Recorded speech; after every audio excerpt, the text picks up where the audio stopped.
કલા અને સાહિત્ય પ્રેમીઓ માટે કેજે ચોકસી પબ્લિક લાઇબ્રેરી ખાતે ઓડિટોરિયમ ખુલ્લું મૂકવામાં આવ્યું.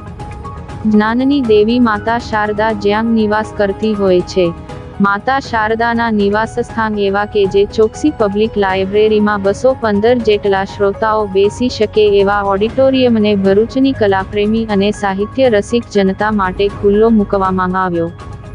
જેમાં ગુજરાતના ગર્વ સમાન જાણીતા વક્તા સાઈરામ દવેની હાસ્યરસ વાણીના વરસાદમય સાનિધ્યમાં પ્રથમ કાર્યક્રમ યોજાયો. હાસ્યરસથી સૌ ભાવકોને તરબોળ કરનાર સાઈરામ દવે આ ભવ્ય ઓડિટોરિયમ અને પુસ્તકાલયની વિવિધ પ્રવૃત્તિથી પ્રભાવિત થઈ બોલ્યા હતા કે ભરૂચની જનતા ખરેખર નસીબદાર છે કે તેઓને આટલું ભવ્ય પુસ્તકાલય ભેટમાં તો મળ્યું જ છે, હવે અત્યાધુનિક ઓડિટોરિયમ પણ મળ્યું છે.